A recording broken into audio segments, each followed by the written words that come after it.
السلام علیکم ناظرین۔ ڈرامہ سیریل داؤ کی نیکسٹ ایپیسوڈ میں دکھایا جائے گا کہ الماس بیگم نے اپنے پاؤں کی موچ کا بہانہ کر کے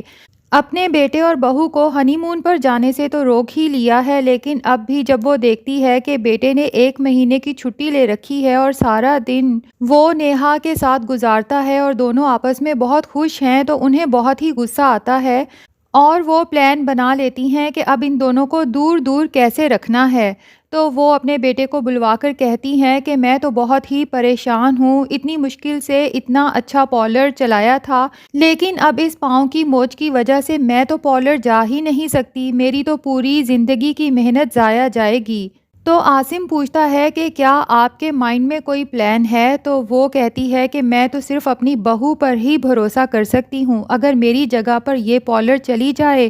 تو میں سکون سے رہوں گی۔ حالانکہ وہ چاہیں تو اپنی بیٹیوں میں سے بھی کسی کو بھیج سکتی ہیں، لیکن ظاہر ہے کہ انہوں نے نیہا اور عاصم کو ایک دوسرے سے دور رکھنا ہے، تو اس سے بہتر پلان کیا ہو سکتا ہے؟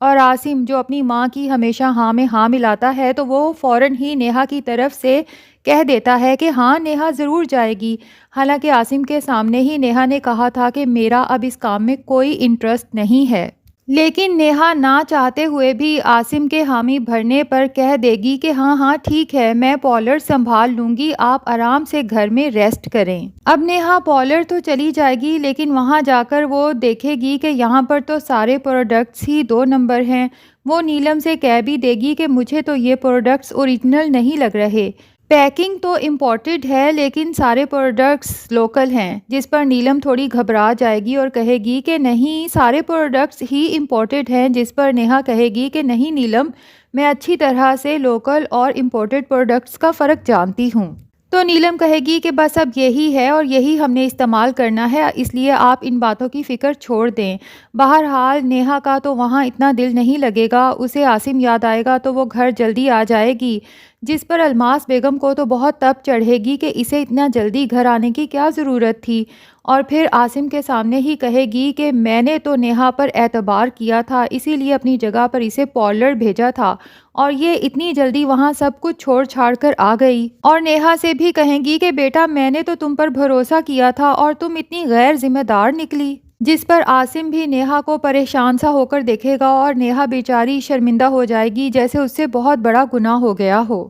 اور دوسری طرف سعد کو جب پتہ چلے گا کہ نیشا کے بھائی اس کی انویسٹیگیشن کرنے اس کے آفس آئیں گے، تو وہ آفس میں تو ان سے اپنی ماں کے ریکویسٹ کرنے پر بہت اچھے طریقے سے پیش آ جائے گا، لیکن جب ان کی طرف سے کوئی رسپانس نہیں آئے گا تو اسے اپنی انسلٹ کا احساس ہوگا کہ سعد کو کوئی کیسے ریجیکٹ یا ایکسیپٹ کر سکتا ہے، مطلب یہ چوائس کوئی اور کیسے لے سکتا ہے، کیونکہ وہ تو اپنے آپ کو مسٹر پرفیکٹ سمجھتا ہے۔ تو وہ اپنی ماں سے کہے گا کہ کیا مطلب اب ہمیں ان کی طرف سے جواب کا انتظار کرنا ہوگا، جس پر اس کی ماں اسے سمجھائیں گی کہ بیٹا اس طرح کے معاملات میں ایسا ہوتا ہی ہے۔ تو سعد کو شدید غصہ آ جائے گا اور وہ پھر سے توڑ پھوڑ کرنا شروع کر دے گا، کرسیاں ادھر سے ادھر اٹھا کر پٹکے گا اور کہے گا کہ میں اس رشتے میں بالکل بھی انٹرسٹڈ نہیں ہوں، میں صرف آپ کے کہنے پر شادی کرنا چاہتا تھا، ورنہ میں اس شادی جیسا جھنجٹ اپنے گلے میں ڈالنا ہی نہیں چاہتا۔ تو سعد کی ماں بہت پریشان ہو کر الماس بیگم کو کال کرے گی اور کہے گی کہ میں تو بہت پریشان ہوں، میرے بیٹے کی حالت جو ہے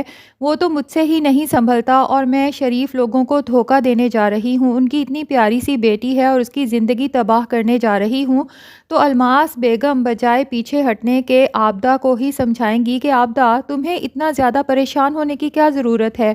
یہاں پر ہر بندہ ہی جھوٹ کے پردے میں چھپا کر خود کو پیش کرتا ہے، اور ایک دفعہ شادی ہو جائے گی تو دیکھنا سعد خود ہی ٹھیک ہو جائے گا، کیونکہ الماس کو تو لالچ ہے کہ عابدہ نے کہا تھا کہ اگر تم اتنی پیاری لڑکی کی شادی سچ میں میرے بیٹے سے کروا دیتی ہو تو وہ جو میرا ڈائمنڈ کا سیٹ تمہیں پسند تھا نا، وہ تحفے کے طور پر میں تمہیں دے دوں گی۔ تو بس اس کے مائنڈ میں تو وہی ڈائمنڈ کا سیٹ چل رہا ہے۔ اور جناب نیشا کا بھائی علی جب سعد کی انویسٹیگیشن کرنے جاتا ہے تو سعد نے پہلے ہی اپنے دوست کو سمجھا دیا تھا کہ جب نیشا کا بھائی آئے تو تم نے ہی اس سے ملنا ہے اور میری خوب تعریفیں کرنی ہیں۔ تو نیشا کا بھائی تو بہت ہی سیٹسفائیڈ ہو جاتا ہے اور گھر جا کر اپنی ماں سے بھی کہتا ہے کہ مجھے تو نیشا کے لیے سعد بہت پسند آیا ہے، کیونکہ اس کے شوق بھی نیشا والے ہیں۔ اب اس بیچارے کو کیا پتا کہ اس نے وہ شوق جان بوجھ کر نیشا والے بنا کر پیش کیے ہیں۔ ورنہ اس کے اصل شوق تو نشہ کرنا، شراب پینا، لیٹ نائٹ پارٹیز کرنا، لڑکیوں کے ساتھ گھومنا ہے۔ تو ناظرین، الماس بیگم کو تو سعد کے بارے میں سب کچھ پتہ ہے، اور اس نے نشا کو بھی دیکھا ہے کہ کتنی معصوم سی لڑکی ہے، لیکن وہ جان بوجھ کر اس کو پھنسا رہی ہے صرف ڈائمنڈ کے سیٹ کے چکر میں۔ اگر آپ اس ڈرامہ سے اپڈیٹڈ رہنا چاہتے ہیں تو جلدی سے ہمارے چینل کو سبسکرائب کر لیں۔